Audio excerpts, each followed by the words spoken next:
is none other than Tanya Lane. Let me take this opportunity on behalf of the Senior Superintendent of Police, Mr. Kirk Ricketts, and all the commanding officers of the men and women of the St. Andrew South Division to wish you all our listeners a prosperous 2023. It is indeed a very good start of the year. We have several things lined up for you in studio for this quarter of the program, and we intend to keep you abreast of what is happening in the St. Andrew South Division and by extension the Jamaica Constabulary Force. The St. Andrew South Beat is a special program designed to explore issues affecting the St. Andrew South Division. We'll be focusing on breaking the barriers of several issues affecting the St. Andrew South Division and you, our valid residents. For today, we will be speaking to a gentleman by the name of Mr. Warren Thompson, Director of the Children and Family Life Programs from the Child Protection and Family Life Services. But I'm going to allow Tanya to do the formal introduction. So we just want to say thank you, Mr. Thompson, for taking time out of your busy schedule for being a part of this program. And of course, the St. Andrew South Beat is brought to you by Budget Supplies.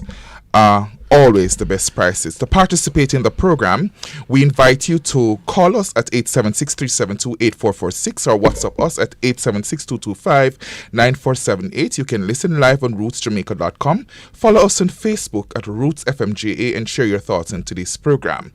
If you're not able to do so, you can follow us on Instagram at Roots96.1FM_Jamaica or Twitter us at Roots_96FM. Like I said earlier, you can send your WhatsApp message to 876-225-9478. Once again, a prosperous 2023. Tanya, how are you doing this morning? I'm fine. Thank you. Welcome again to a new year, Alex. It's good to see you. I haven't seen you since last year. Indeed. This morning it's a good morning because we're focusing on our children who is the future generation, and where we're at with them and what we're doing with them.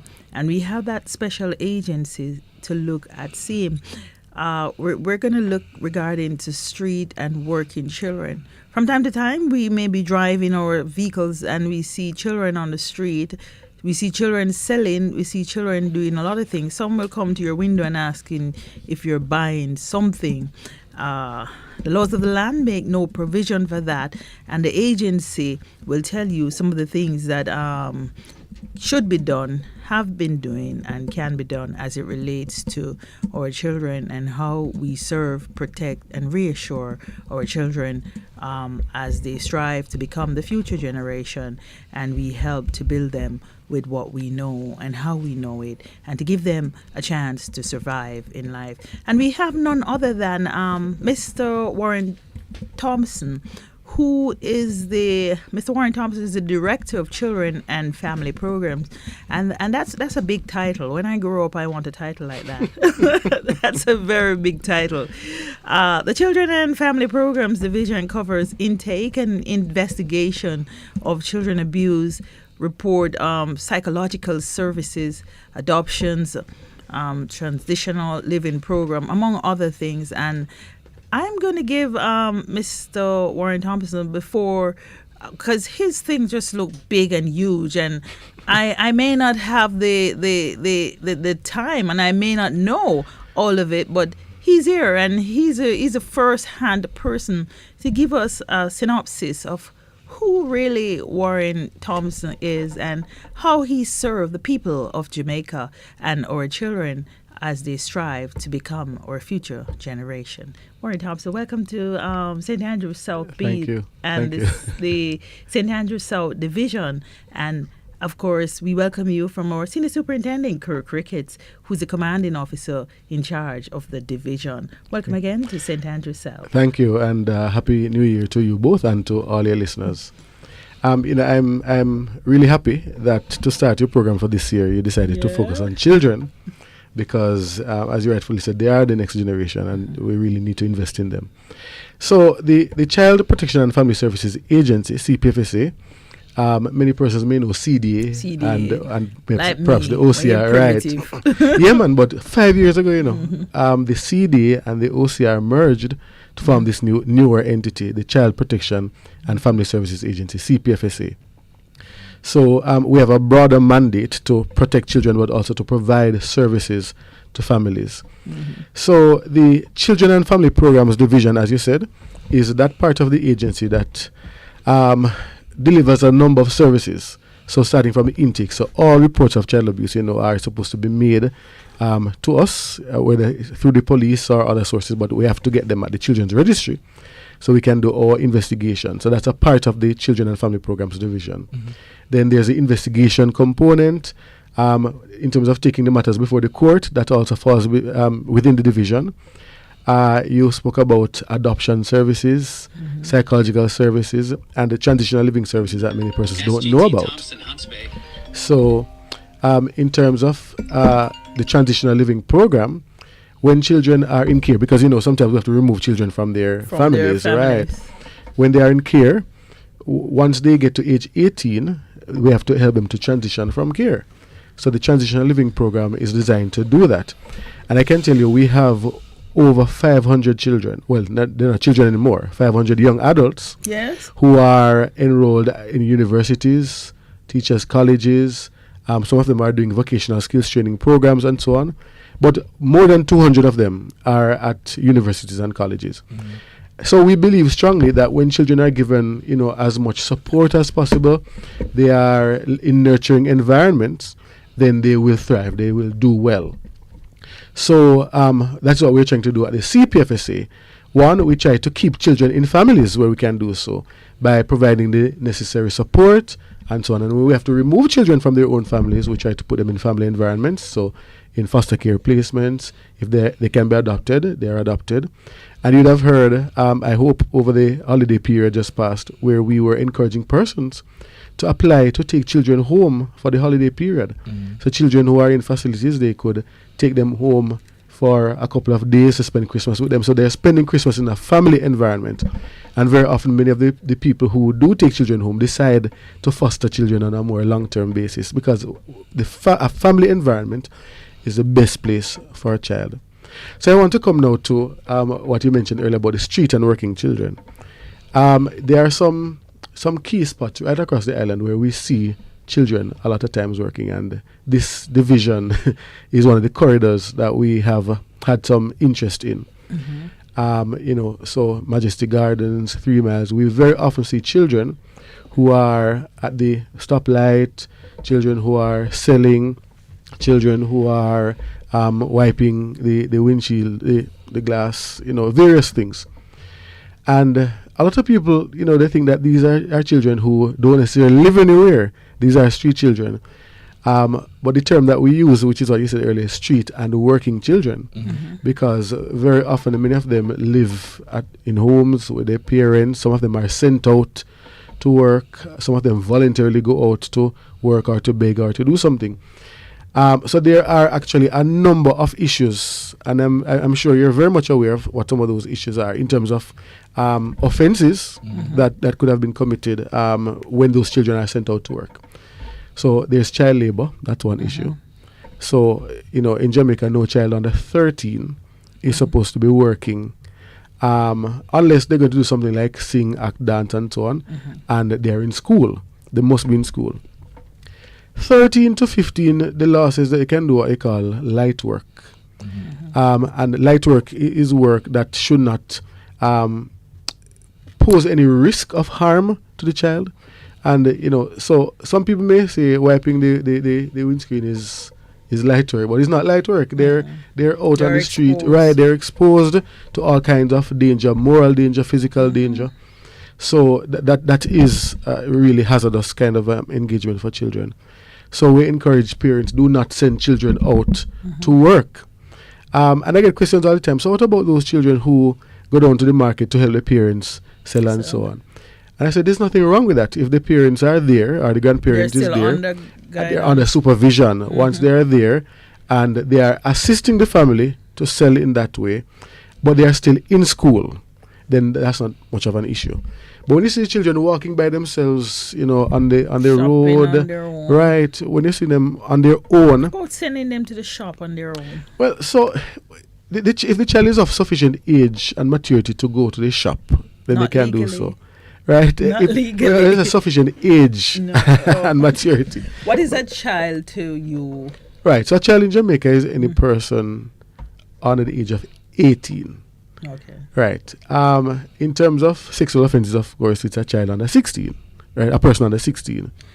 You know, So- there are some clause to that. Yes. At age 16, because if you take home that 16-year-old in terms of dwelling and all of that, then it changes. Right. Because the person is still a child. Still a Or child, so he's not right. supposed to be living. Living with, the Yes. person, 16-year-old can be living with a, if you want to say a spouse. With a spouse. Unless, But although, because a 16-year-old can get married if the parents give consent. if they give consent. Yes. But again, it is the dynamics of children and giving consent and all of that. You have to be so careful, because even though a 16-year-old can give consent, you can't take home that 16-year-old to become a housewife. A housewife. No, it's very No. nuanced. You can't do that. So it's people think that because the person can give consent, then it means that I can take the person. do home. anything. No. They have to understand that the law have some dynamics that will hurt you Right. if you're not careful in terms of the decisions Very that much you're so. making. So, to the listeners who are listening, when you hear about consent and 16-year-old, don't get perturbed that you're going to take home the 16-year-old to be your housewife. No. And that's a different case, and that's a criminal offense. Yeah. So you have to be careful of the things that you hear and not recognizing that there are different laws that will Right. put their hands on you. Mr. Thompson, I want to look at child labor a little more in Sure. depth, because we would have been hearing over the period of time for a long time as it relates to these young men that we see on a daily basis, especially in the corridors of the St. Andrews South Division. Most of them, especially during school times, we may see them selling bag juice, we may see them wiping the car glass. But I want to know, what are some of the radical steps and what are some of the strategic measures that the CPFSA have in place to ensure that the parents is taken to the task or taken to the book to ensure that these children are protected? All right. So I can't give you detailed information right now, but what I can tell you is that some time ago we did a street and working children study, and as I said, this corridor here, came to our attention. So we actually, Andrews South. you're right. So we actually have a street and working children task force, and I believe that your division has representation on that task force, Yes. where we're devising some strategies to address the issue in this division. I can't say what those strategies are at the moment, but I can say it is something that we're working on. And there's a lot of time being invested in devising those strategies and ensuring that when they are delivered and evaluated, they will be deemed successful. I want to also look at those children who are not going to school because of child labor and because the parents does not have education of one of the paramount interests of their children, but however, the money to be coming in on a daily basis, because as far as I'm concerned, most of these children are the breadwinners to some of these single parents' Right. home. I want to know if the CPFFA goes into the schools to have dialogue with the principals, or have you gotten any form of reports from any of the schools across Jamaica as it relates to child labor and school and children not coming to So, school? right. So very often the schools won't necessarily say it's a child labor issue. They'll report that the child, is not coming to school, or the parents are choosing not to send them, and so on. And what we do in those cases, we usually find the families and do an assessment to determine What are the challenges? Right. So because very often it's not a case where the parents are, willfully neglectful, say, I'm not sending it to school. Sometimes there are some real resource constraints, and they are unable to find the money to send the children to school. And so they encourage the children, or the children take it upon themselves to go out to try and work it. So let me finish.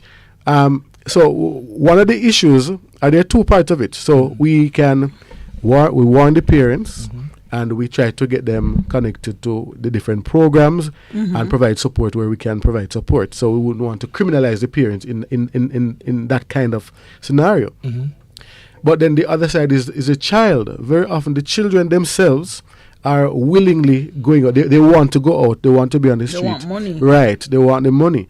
And while we try to get them back in school and we try to take them off the street, some of them, as soon as they take them off, they return. We have had cases where we actually see them on the street and we go for them and they run out. They say, come out of the car. Sometimes they think that I'm a police, because sometimes even at 3 miles here, I'll be in the traffic and I see somebody come to the window and I'll say, where are your parents? And I start to talk to them, and right off the bat, they think I'm a police officer and they quickly they get away.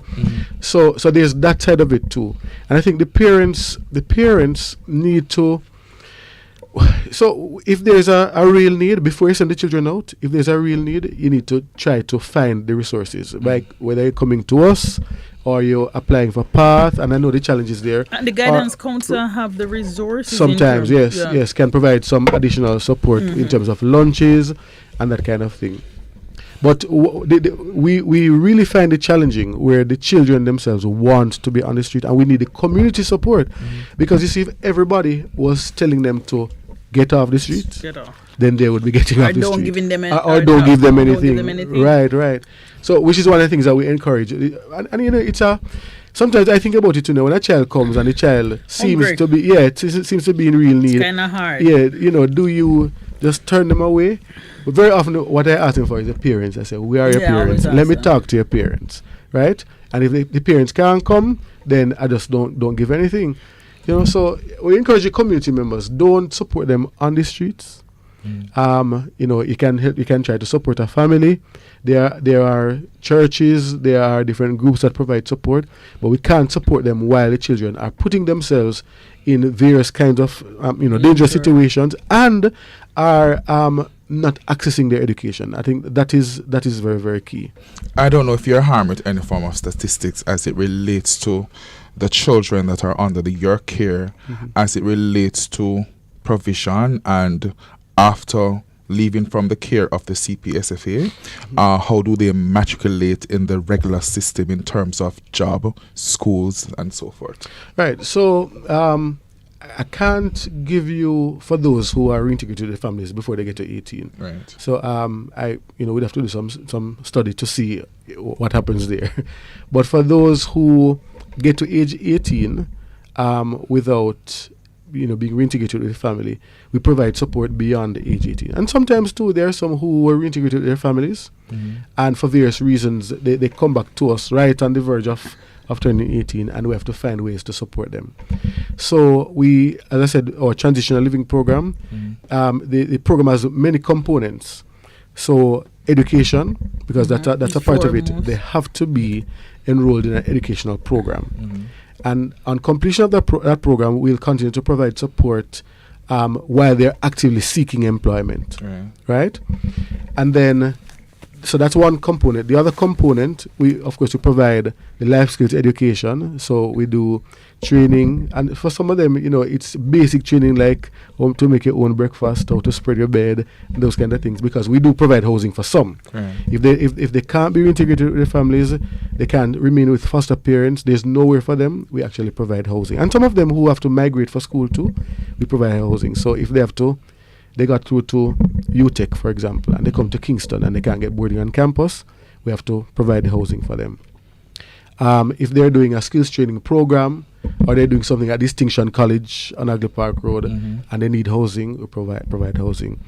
So I said life skill education if they need, because the truth is, and I think all of us should understand that when children come into care, very often they're coming from horrid experiences and they're dealing with various kinds of trauma, which is why we support them for as long as it will take. I shouldn't say that, but we try to support them for as long as it will take for them to transition to live independently. Very often, they may stop school for a semester because they're having a bout of depression or they're having various kinds of psycho-emotional issues. So we provide the counseling.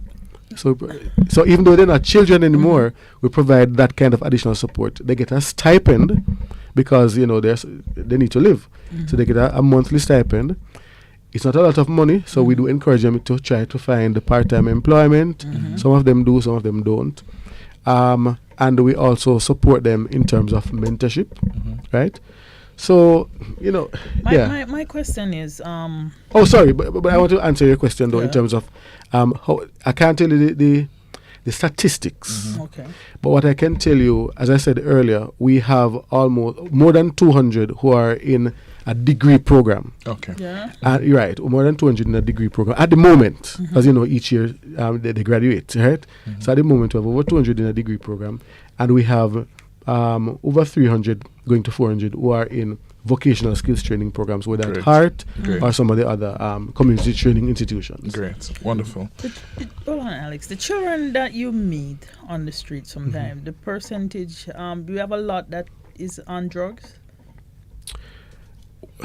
I can't tell you about those who are on the street, but I think generally I can't give you the statistics, but we do have a number of children who come into care who are addicted to marijuana, and now we're seeing other kinds of substances out there.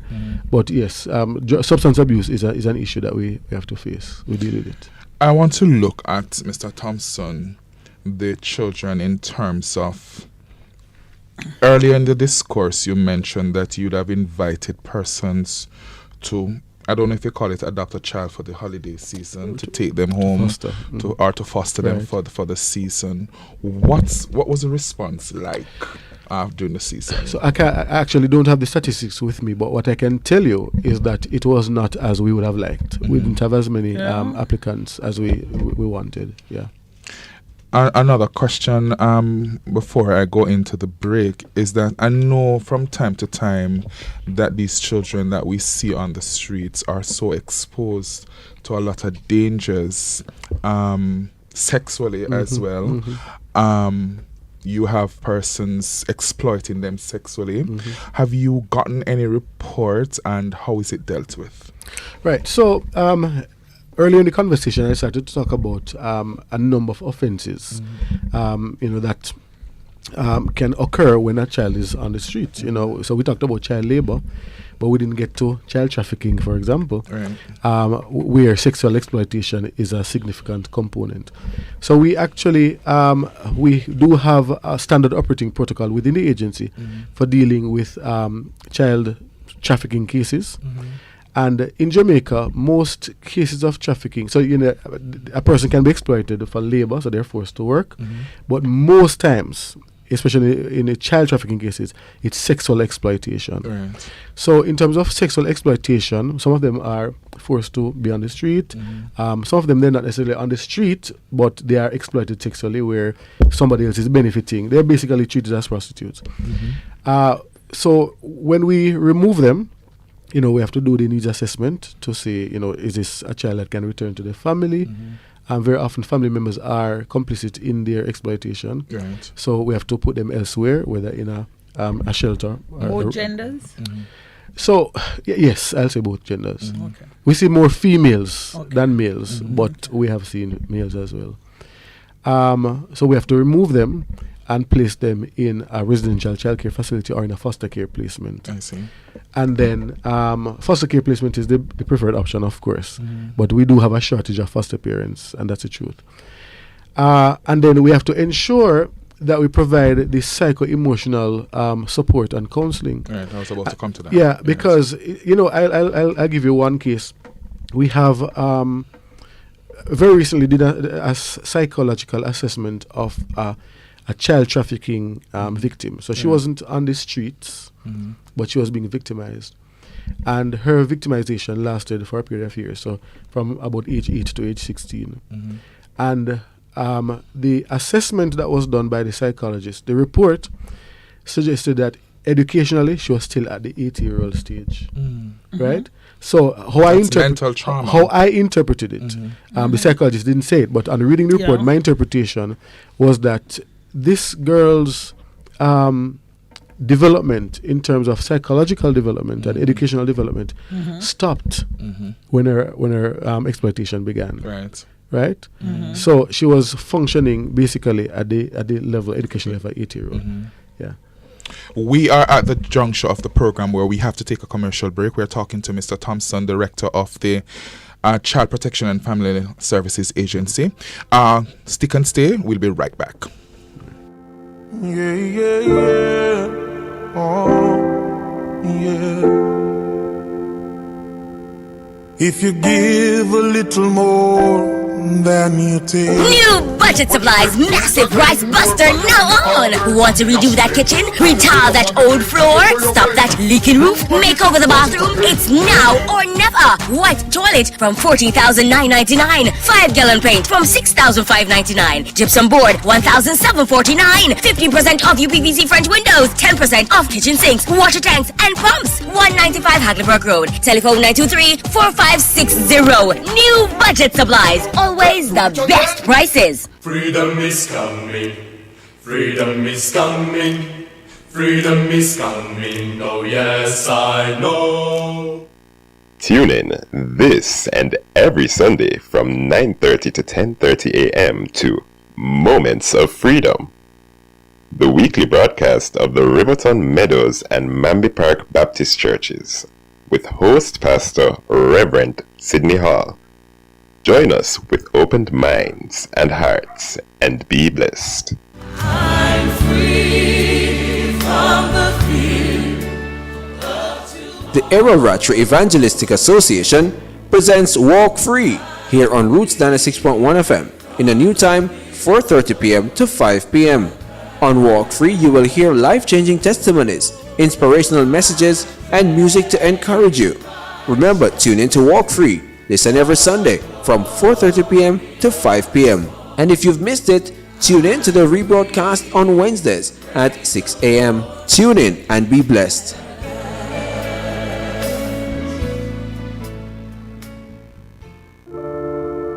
Oh, yeah. Yeah, yeah, yeah. If you give a little more than you take. Welcome back. Again, this is St. Andrew's South Beat. If you're just joining us, please remember to call us on 876-225-9478 and share your thoughts on today's discussion. You can also listen live on rootsjamaica.com. Go follow us on Facebook at Roots FM Jamaica. Follow us on Instagram at Roots_96.1 FM Jamaica, and on Twitter at Roots_96 FM. Remember to send your WhatsApp messages at 876-225-9478. The program is brought to you by New Budget Supplies, always the best prices. Of course, again, this is a new year. We are focusing on our children and the way forward as we working together to create better communities and build our Vision 2030. Vision 2030 for making Jamaica the place of choice to live, work, raise family, and do business. We have none other than Mr. Warren Thompson in-house, who is giving us a synopsis, because there's a lot of things that we need to learn as it relates to our children and how we serve them as adults. But today we're looking at street children and working on the street. Street children are some of the most vulnerable children on our earth, and especially we're focusing the St. Andrew South Division, and myself and persons who are listening and others would have seen them at the traffic light soliciting and doing work, because wiping your windshield is actually doing work. So no matter how slight it is, and you're paying them, so it's a part of breaking the law. Whether you believe it, yes or no, the fact that they're working and you're paying them without a contract that they can't sign. So some small things that we're looking at, which is a big matter that will determine the way forward for our division and for our children and for the future. And in everyday speech, people may use a lot of different words or terms: street children, homeless youth, a lot of things they might use they might use, but they have different things that makes the name change in terms of what is happening. Again, Mr. Thompson, welcome to St. Andrews South Beat and the St. Andrews South Division. And Alex was at a point where he was asking you about what aspect of it you were at, Alex, as you relate to requesting for Right, him. so Mr. Thompson was giving us a synopsis as it relates to the development of a young miss at the age of 18, the psycho effect. Right, right. I want you to continue along that program because I want to have a follow-up question as it relates to the role and responsibility of the families who Right. have these children in their care. So I said that her development really got stalled at around that age. And I think, it really stood out to me how what happens to children can have some significant, some very lasting effects. And I think we don't really understand that as a community. Right. And, just yesterday I was talking with a group of teachers and I showed them a brain scan of two different children called a PET scan. And they were two 7-year-old boys. And the only difference between them was that one of them, grew up in a very nurturing and loving and safe environment, and the other one grew up in an environment where he was being neglected. And you could see significant differences in the brain. The one who was neglected, his brain was not as developed, his brain was not as active. You could see where the areas of the brain that were responsible for things like concentration and learning was really blank. And what it said to me, or what I said to the teachers, is that very often when children are not doing well in school and they're not achieving, these are some of the factors. They are neglected. They don't have love. They don't have nurture. They don't have they don't feel safe. They don't have that kind of family environment. And I think if we want to see a change in our communities, if we want to see a change in our country, then this is what we need to do. We need to provide children with nurturing and loving and safe family environments, right? And if our communities are filled with so many children who do not have that, I don't know what the future of our nation will be like. We'll have a lot of children, a lot of people who have brains that are not fully developed. Right, or brains that are not as fully active because they do not have that nurturing and safe family environment. So it's very important. The National Council on Drug Abuse spoke on that aspect of it as the brain develop and the fact that substance also can stop the brain from developing if you start taking it at an early age. Right. So they did give some research and give us some knowledge as it relates to that. Yeah, man. Substances can also alter the brain, and I mean we see it. You see people who are addicted to some substances have some very. I'm not even talking about those who have psychosis, who are mentally ill. I'm talking about those who have some very warped views. Right. Their brains are not able to make some logical connections, and so on. I think children. When I talk to children who come to us who are addicted to substances, very often there is something in their life happening that causes them to come to depend on the substance. I've had young people tell me that, if I don't smoke, for example, it's like I can't deal with what is happening in the world. I just can't deal with it. Just the other day I was talking to a young man who said, I just want to die. The only thing that keeps me going is that I smoke and just tune out everything else. So we really have a lot of things to fix so that our children don't become dependent on substances, right? And I know a lot of people smoke. I'm not going to tell a person no, not to smoke. But what I say that children need to grow up in an environment where they're not forced to rely on substances just to cope. Right? They need to grow up in an environment where they don't think that going out to work on the street and put themselves in danger is the only way they can get the things that they desire, or they can have some kind of fulfilling family life. I think there's a lot of work that we need to do where families are concerned in this nation. Right. So those children that are taken away from the homes that are quite violent against children and placed in hollow homes. So I want you to tell us of some of the roles and the functions and the responsibilities of those foster care parents. All right. So foster parents really take on the role of the parent, for those children.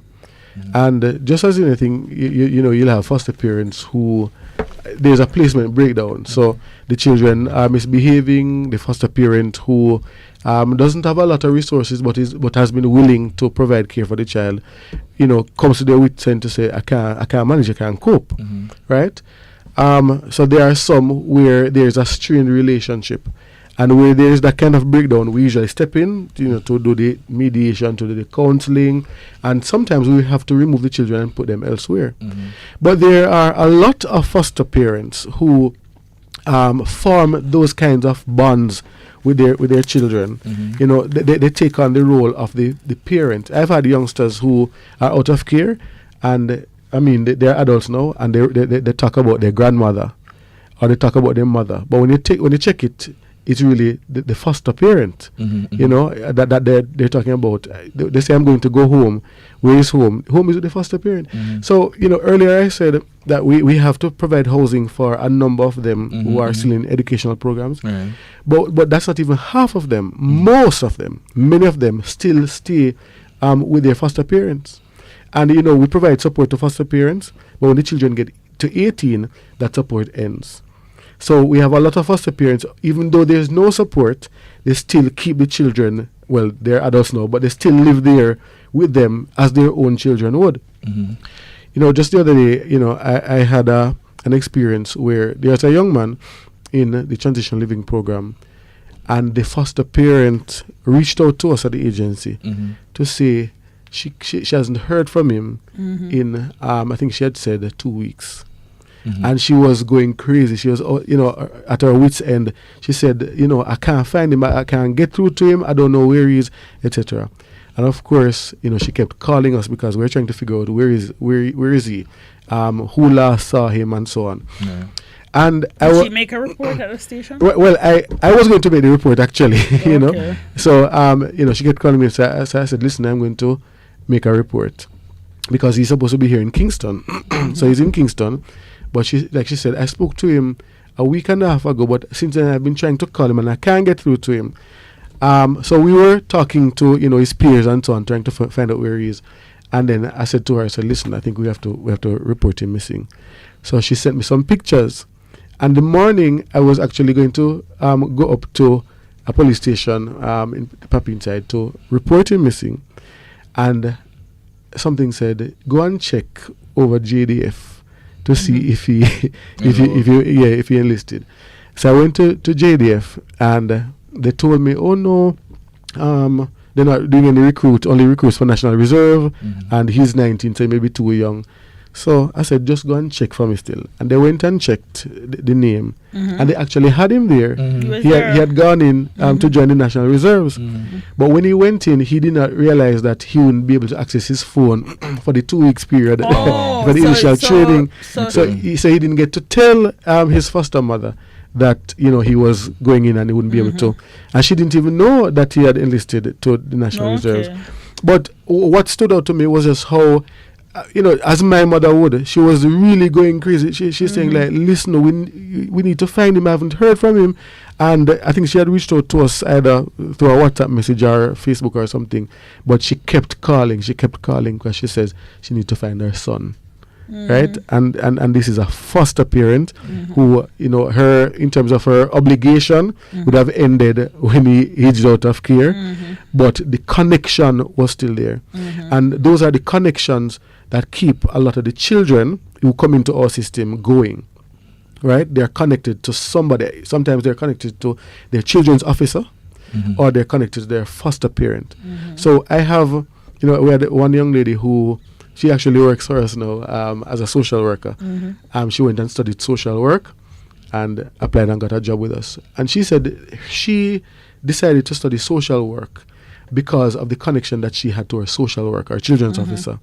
She said that what that children's officer did for her, she'd want to be that kind of person for another child.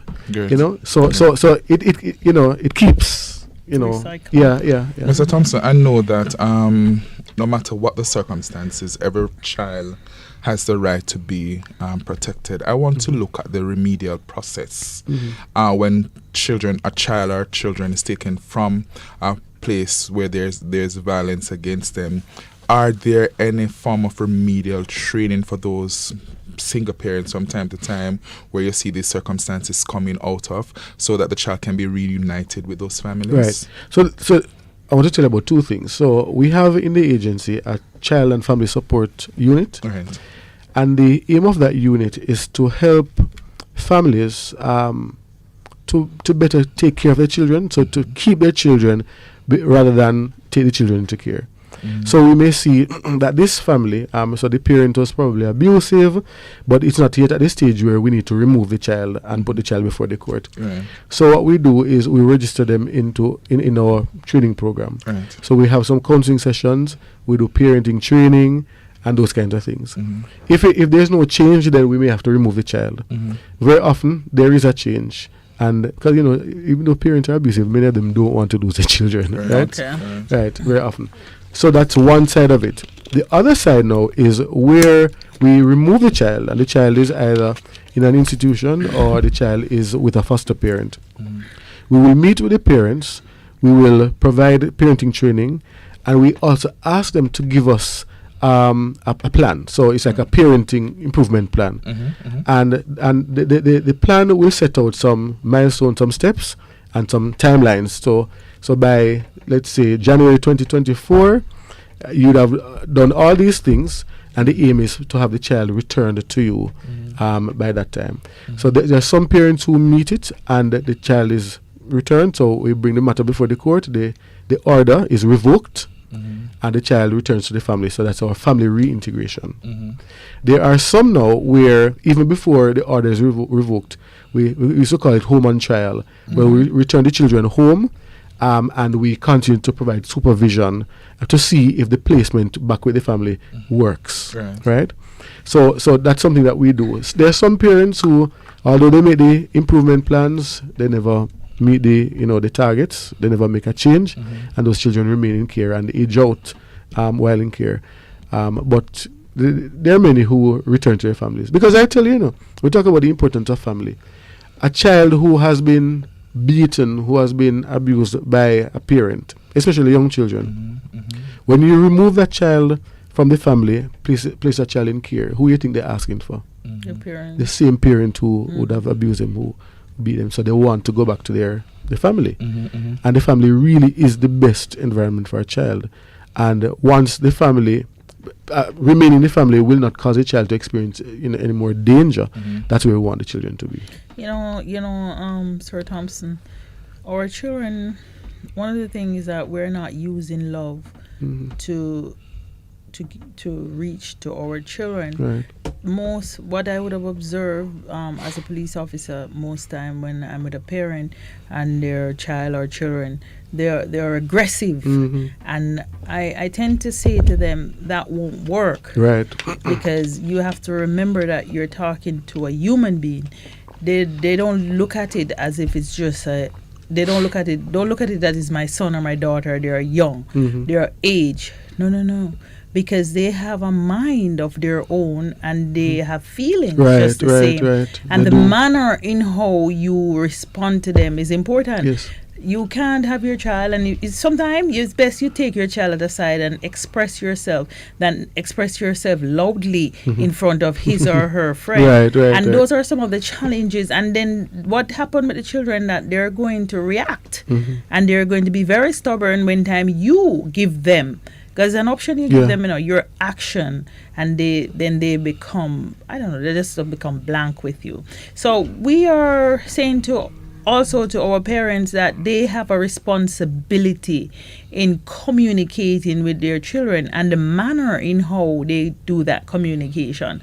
Sometimes if you feel that you have to get angry with your child and hurt that child, it's best you say nothing, and you wait until you're ready. When everything has passed and you're settled within yourself, then you take time out to express yourself to that child and tell the child how you feel Right. about the situation and ask the child, why would you do that? Yes, yes. Instead of, I don't know, maybe it's culture. They just keep cussing for no reason. Well, you know, Jamaica, we are very aggressive people. Generally, we're aggressive with each other. We're aggressive with our partners. We're aggressive with our children. We're aggressive with our parents. We're aggressive with our some peers. people are aggressive with your co-worker. Yes, aggressive with the co-workers. We're aggressive. And I think we need to change that. We need to change it because we are aggressive. I'm aggressive with you. So you're going to be aggressive with me. You take out the aggression on your own So children. when he's aggressive with me, I'm not aggressive. You're not aggressive with No, him. son, just ignore it. Right, but I want to answer your question though, because I said, just yesterday I said to the teachers, I said, children are people too. They are people too. They have feelings, and very often you don't know how the thing that you say or how you made the child feel. You don't know how far it will go. There are some who are resilient, and there are some who are not as resilient. They may show a brave face now, but that thing that you did, that thing that you said, they will never forget it. No. Right, and it will hurt them till the day they die, and they remember it and carry right, them with a lot of resentment, a lot of bitterness. So you have to be very careful. But we tend to, a lot of people don't know how to regulate their own emotions. So they act out of frustration, act out of anger, they act. But you're right when you said, because we say to parents all the time, calm down first, and then have the conversation, right? This is what you did. This is what it has done to me. I'm disappointed. You hurt me. Yeah. I'm disappointed as your parent because this is not what I expect of you. This is not what I taught you, right? This is not how I taught you to behave, and I want for you to adjust it, to adjust your behavior. I sometimes I ask, what do you want me to do as your parent in this moment? I ask my own children, although they're varying. I said, what do you want daddy to do now? Do you, should I punish you? Sometimes them give something we have to do. See, I know. They don't make no sense. I know. They don't want any punishment. I know. They tell you to buy them something. Mr. Thompson, Yes, I want sir. to look at some of these agencies as it relates to the Child Development Agency in the care of children. I know within these various institutions you have children with various type of personalities, with various type of responsibility. The CPFSA is, I consider you to the person with vicarious responsibility to oversight these various agencies. I'm sure from time to time these homes that the children are placed in are faced with various issues in terms of even violence against each others within the home. Right. What are some of the functions and the responsibility that your organization do to ensure that you bridge the gap between the children and the caregivers within these homes? Right. So just to address something you said earlier before I provide a direct response. So there are a number of agencies that provide services to children. Right. The CPFSA is the main agency which has responsibility for those who are in need of care and protection. Right. So the children's homes and the places of safety fall under our supervision. So Right. there are many private homes. Right. We monitor them. We give the license. So we do that part of it. And then there are the government of Jamaica homes. We have 8 of them are operated by us. Right. Now, because you're very much right, the children come with various issues. So there are conflicts between children, conflicts between staff and children. One of the things that we're doing 2 things at the moment. We are rolling out a behavior modification program. Right. Right. So we are at the initial stage where we have piloted it in I think 3 homes, and we plan to roll it out in the others. So it's a behavior modification program where the staff at the facility will learn how to teach or engage with children in ways to change the children's behavior. So that's something that we're doing. But in addition to that, we provided an intense training for all the facilities in trauma-informed care. So we did it with the Government of Jamaica facilities, and we are about to roll it out now in the private homes, where all the staff members in those facilities will understand the issues that the children are coming with and will know how to treat with them. So it's a trauma-informed care. Right. But not only that, one of the things that we're doing too is we have started to work with some foster parents. If you want to call them therapeutic foster parents, some specialized foster parents who are able to provide care for children who come with various issues. So the children are acting out a certain way. You don't just say, oh, bad them, and them, this and then that. You are able to use some of the knowledge that you'd have gained from us to work with those children. Because we don't want to take them away from their families to put them in situations where they are victimized, worse off, and so on. We want to provide the kind of environment where we have people who are understanding, people who are equipped, people who are skilled even, who are able to provide the kind of nurturing, the kind of communication, the kind of teaching to the young people who require services. And it's a good thing, because sometimes I think it's not love, they don't love them, but they don't know how to bring across to them. And the fact that you the agency would have put something in place so that they can develop them to help to bring these children up to standard. And they're one of the best person to actually have these children, because I know that they do love them. They just don't know. They just don't know how to do it. I think parenting in general is an issue, you know.